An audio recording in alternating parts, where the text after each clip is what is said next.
A ver, ¿es la clase media argentina la clase media más castigada por los impuestos en el mundo, o por lo menos una de las más castigadas? Orlando Ferreres, economista, está en línea para hablar de este y otros temas. Orlando, buenas tardes, gracias por estar con nosotros.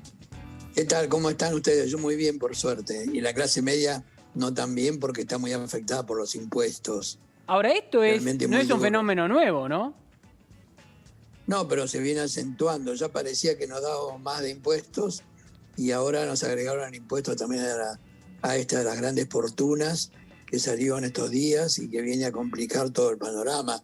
Yo creo que hay que tener en cuenta que la Argentina no puede absorber más impuestos, ya está agotada, pues es muy alta la cantidad de impuestos que hay nacionales, provinciales y municipales, que suman cientos de impuestos y que realmente con 4 o 5 impuestos alcanzaría, pero hay muchísimos y muy dispersos y yo creo que eso es lo que, digamos, va aflojando un poco a la clase media que se siente aprisionada así por los impuestos y que claro, ese dinero va a parar a las clases menos pudientes, pero evidentemente afecta a la clase media.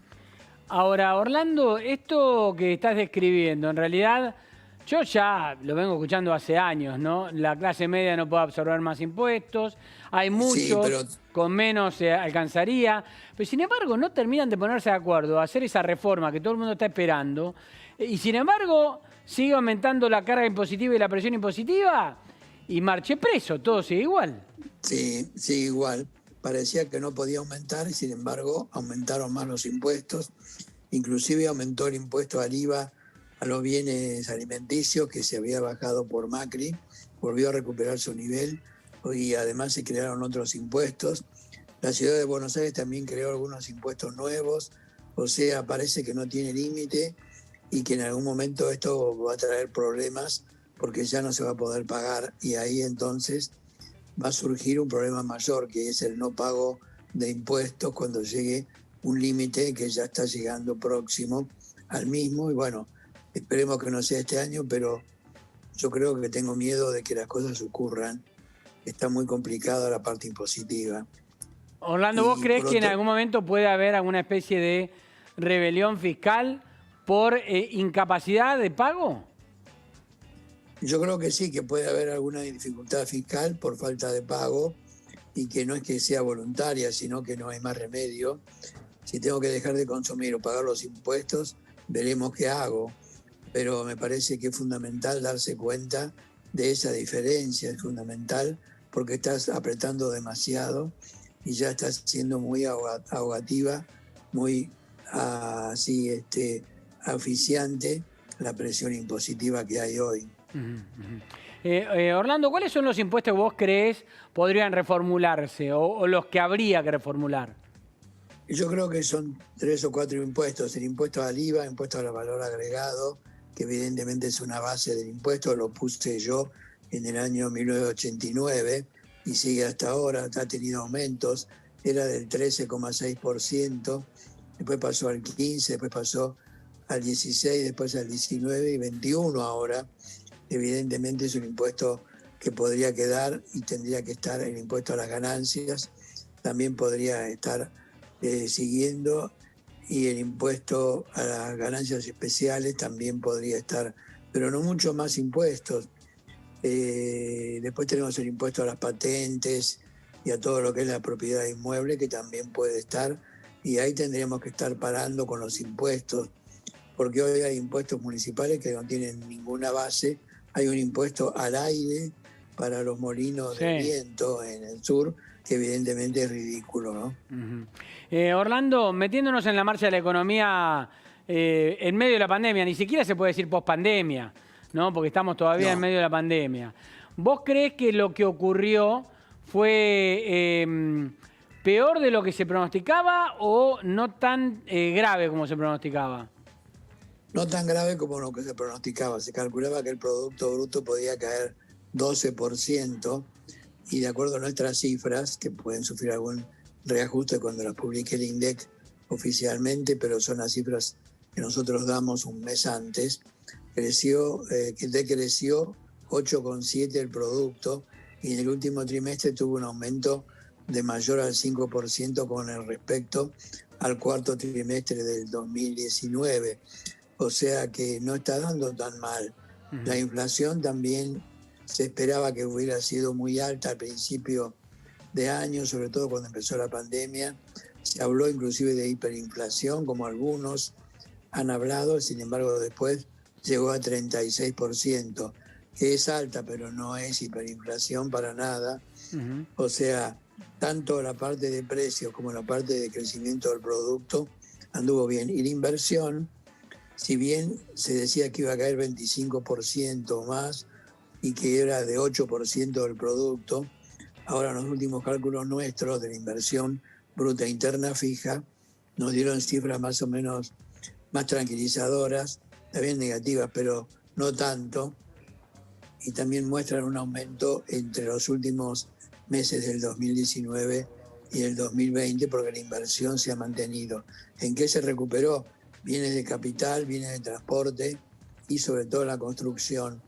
O sea que ha habido una recuperación de la inversión, está bien, no en cifras como las que desearíamos, pero no es 8% del producto, sino 15, 16, 17% del producto, que son cifras ya más realistas para estar en una pandemia, ¿no?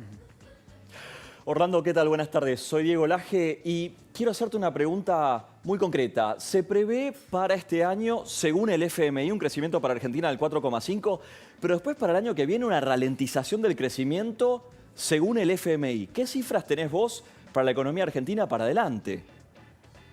Bueno, nosotros para este año 2021 estamos alrededor del 6% de aumento del producto, pero con mucho aumento en el segundo trimestre, que va a ser el trimestre de abril, mayo, junio, donde este año que pasó, 2020, hubo mucha caída del 20% del producto.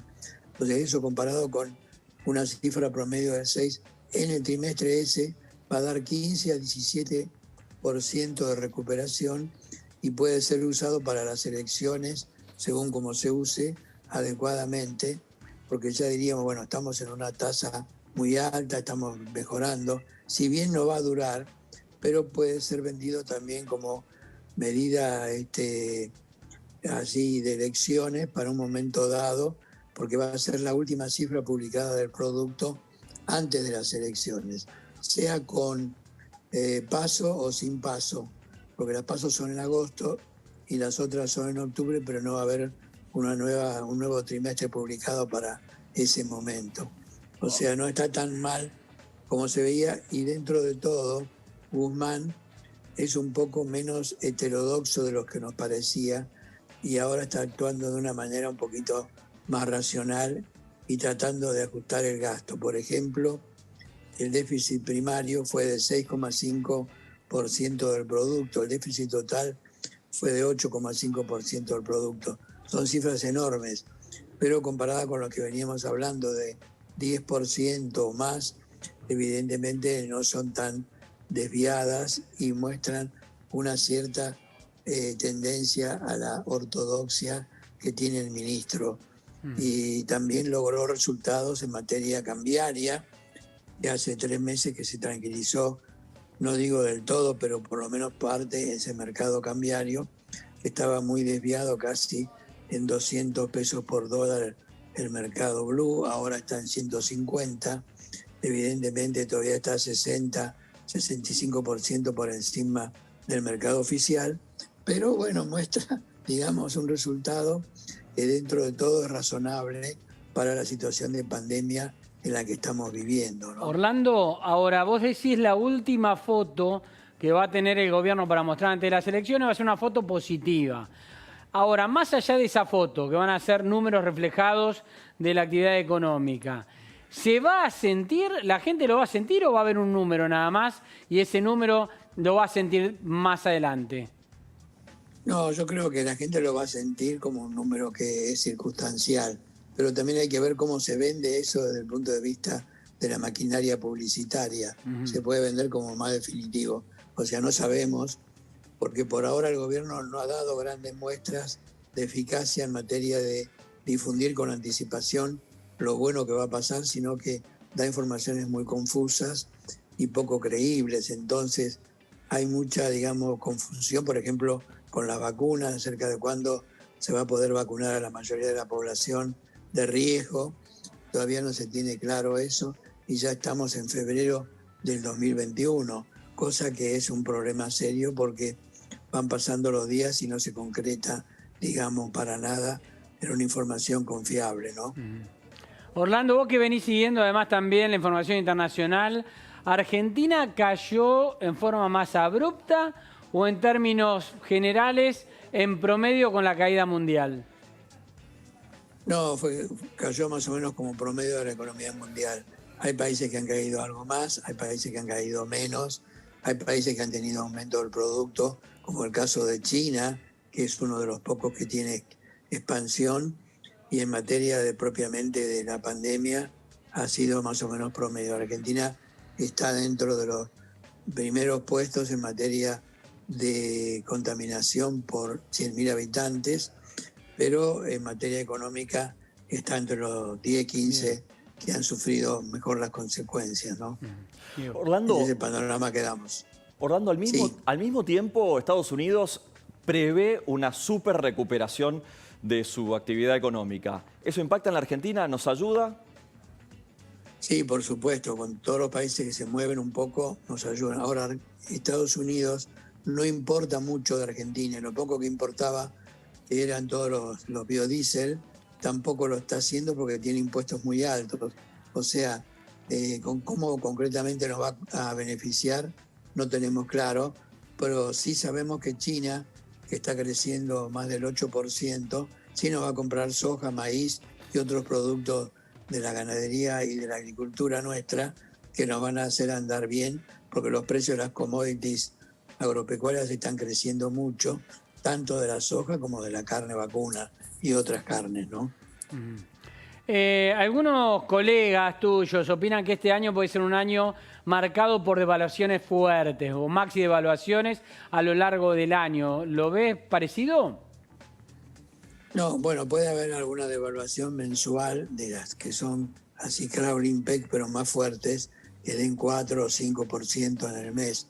No vemos que haya una devaluación muy grande, porque el gobierno está siguiendo la inflación que tiene cada mes con devaluaciones equivalentes, de forma tal que no se caiga el tipo de cambio real. Y consultado con el agro y con otros sectores, la gente no ve tan mal el tipo de cambio, lo consideran al tipo de cambio oficial dentro de todo pasable. Lo que pasa es que después cuando vamos a buscar los dólares efectivos de las reservas no aparecen, hay problemas y efectivamente ese es el problema por el cual el tipo de cambio paralelo o el contado con liqui o el dólar MEP han estado tan arriba, llegaron a casi un 100% o más respecto al mercado oficial, pero no tanto porque no siga a la inflación, sino porque faltan reservas en la práctica.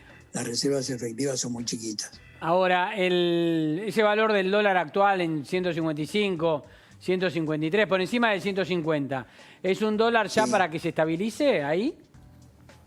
Bueno, va a depender de la inflación. Si la inflación, como calculamos, este año puede ser 50, 51, evidentemente la devaluación también va a estar cerca de ese nivel. En consecuencia, posiblemente tanto el mercado libre como los mercados contados con líquido MEP van a subir. Pero, digamos, se va a mantener la proporción de 60% por encima del mercado oficial, salvo que, digamos, la soja y la carne aporten tanto en dólares, inclusive el Fondo Monetario con su programa de Extended Fund Facilities, facilidades extendidas a largo plazo, nos pueda dar también un poco de dólares efectivos que nos vendría muy bien en este momento como para paliar las circunstancias de la falta de efectivo que hay hoy, ¿no? El equipo económico debería estar preocupado por qué temas para este 2021. ¿Cuáles son o deberían ser las prioridades de Guzmán y su equipo? El cierre con el Fondo Monetario, la llegada de inversiones. ¿A qué tienen que estar atentos? ¿Cuál es el objetivo? Bueno, básicamente el acuerdo con el Fondo Monetario Internacional y con el Club de París, o sea, todos los países europeos que se reúnen bajo la forma del nombre del Club de París, pero que son estados, Evidentemente eso en mayo vence, o sea que hay que arreglar un acuerdo con el fondo antes de esa época. Y después tiene que preocuparse por la inversión. La inversión adicional no está andando muy mal, pero tampoco anda bien. La inversión, digamos, en construcciones, en equipo durable de producción y en todo lo que es equipo de transporte, yo creo que ese es donde se ocupa gente y es ahí de trabajos simples, por ejemplo, qué sé yo, zanjas, veredas, todo lo que son trabajos públicos simples, se puede usar gente que no tiene una gran preparación y puede ocupar gente y de ahí disminuiría la pobreza bastante y el desempleo. Yo creo que esos son los objetivos básicos de un programa como el actual. Orlando, déjame que lo sume a Esteban Lafuente, a nuestro colega de acá de La Nación Más. Esteban nos va a hablar de los aumentos en las naftas, pero seguramente después tendrá alguna pregunta para vos también, por eso me gustaría sumarlo. Esteban, ¿cómo te va? Hola Fer, ¿cómo estás? Bien, Esteban, ¿tercer aumento en el año de los combustibles? Así es un segundo aumento que tiene vinculado con la suba en los precios de los biocombustibles. Es uno de los componentes del gasoil o la nafta que se consume, que uno compra en el surtidor. Había subido de precio por iniciativa del gobierno y este aumento se dio escalonadamente. Este es el segundo aumento en este factor y el tercero, como vos bien decías, en lo que va del mes, el precio de la nafta, que después del congelamiento desde marzo vienen subiendo por encima del 25% desde agosto del año pasado, y esto le pone también presión y un piso a la inflación, teniendo en cuenta que suben las naftas, que no es solo un aumento que tiene que ver con el precio del combustible que compramos en el surtidor, sino que también por segunda vuelta impacta en la logística, en el transporte, en el precio de los alimentos, en otros componentes que hacen a la inflación y lo que venían comentando recién con Orlando. Ahora, Orlando, esto te lo pregunto yo, después seguramente Esteban te preguntará algo también. ¿El aumento en los combustibles que se vino dando, viene acompañando lo que va sucediendo o está por encima de lo que va sucediendo? No, viene acompañando, por lo menos lo que yo tengo en mente es que va aumentando de acuerdo a la evolución del tipo de cambio y de otras variables de costo, va acompañando de manera tal que mantiene una tendencia adecuada. ¿Por qué se requiere esto? Porque también hace falta desarrollar todo lo que es de loma de la vaca muerta y que evidentemente si no hay buena venta de los combustibles que salen de ahí, evidentemente no hay atractivo para hacer inversiones. Hasta ahora las inversiones están siendo hechas por algunas empresas, pero otras están mirando a ver cómo sigue este aumento de los combustibles y de otros productos. Por ejemplo, faltaría ver el aumento del gasoil y el aumento también del gas natural a las distintas casas y también de la electricidad, que digamos ahora hubo cambio en Edenor y eso digamos ha provocado una situación nueva que vamos a ver de qué forma se reflota para obtener buenos precios. Ahí tenemos los números de los aumentos. Esteban, ¿tenés preguntas para Orlando? Sí, me surgían varias preguntas de lo que venían conversando. Por un lado, lo que tiene que ver con esto de recomponer las tarifas. Recién Orlando hablaba del gas o de la electricidad en Edenor. ¿Cómo se puede manejar esta tensión entre, por un lado, recomponer las tarifas para mejorar la rentabilidad de las empresas y que no se afecte la inversión y que por lo tanto después no haya problemas de abastecimiento, cortes de gas o de luz? Y por otro, esta idea del gobierno de bajar la inflación después del 36 del año pasado, de la meta de 29% que la mayoría de los analistas ya dan por descartada, que no se va a cumplir. ¿Cómo se maneja esta disyuntiva entre, por un lado, incrementar las tarifas y que no impacten subsidios y por el otro, mantener a la baja de inflación? ¿Qué perspectivas tienen al respecto? Bueno, evidentemente si uno no aumenta las tarifas, aumenta el subsidio que hay que dar a las empresas para que sigan funcionando, sobre todo las del gas, que si se quedara sin gas en algún sector, hay que ir después casa por casa para ver cómo se recompuso cada una de ellas en cuanto a la reposición del servicio de gas una vez que se restablezca. O sea, no se puede parar el servicio de gas a nivel de la población. Puede ser que la electricidad sí, porque eso se conecta de nuevo y funciona, pero el gas es mucho más complicado y por eso que a veces se para la producción industrial, como pasó en el gobierno anterior de Cristina, con tal de que no se pare el consumo de gas de las familias. Y creo que aquí tenemos una opción, o aumento de precio o aumento de los subsidios, pero los dos traen como consecuencia un problema, digamos, serio para fiscal o desde el punto de vista de la inflación. Cualquiera habrá que elegir entre uno u otro, porque los dos al mismo tiempo no se pueden elegir. Esteban, ¿qué más? No, y otro tema que recién lo venía analizando con el acuerdo con el Club de París o con el FMI. Ahora, hoy hay un primer vencimiento chico en términos de lo que es el programa con el fondo, de vencimiento de intereses. ¿Qué margen tiene el gobierno para estirar? Porque hace unas semanas se había instalado cierta versión de que el gobierno por ahí buscaba no concretar un acuerdo con el fondo de reprogramar este programa stand-by antes de mayo y hacerlo más adelante, justamente para evitar el eventual ajuste fiscal que iba a imponerle o comprometerse en ese acuerdo. La semana pasada Guzmán dijo, no, la idea es tenerlo antes de mayo, justamente por el acuerdo del Club de París. ¿Qué margen hay del gobierno para patearlo y qué consecuencias tendría eventualmente un no acuerdo con el FMI en este primer semestre? Por lo que yo vi, se pagó este acuerdo no muy grande, pero bastante importante, de dólares de intereses al fondo, con lo cual seguimos estando bien con ellos hasta que encontremos la fórmula del acuerdo. Pero en el acuerdo, este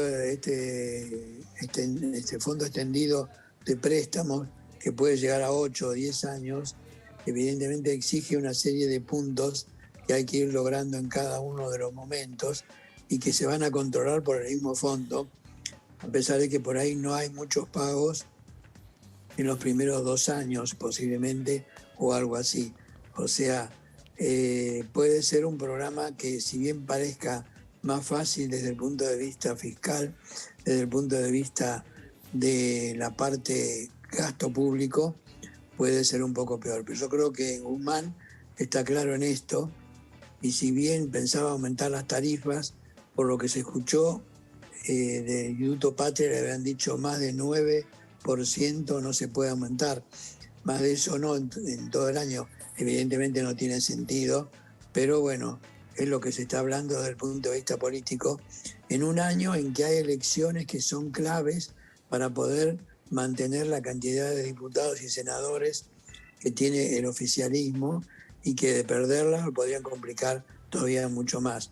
O sea, es un año fundamental desde el punto de vista de las elecciones, porque es una clave para el poder mantener ese control que tiene, sobre todo en el Senado, ¿no? Orlando, el precio de la soja subió, empezó a moderarse después, pero sigue relativamente alto. ¿Cómo lo estás analizando para el resto del año y qué impacto va a tener en nuestro día a día? Bueno, básicamente se va a mantener alrededor de los $500 por tonelada, que ya llegó a 530, 540, después bajó un poco. Ahora la posición de julio está en 490, un poquito más abajo, pero yo creo que las posiciones actuales son las que van a predominar, de $500 por tonelada en Chicago, ¿no? Acá, como tiene un derecho de exportación, se paga menos.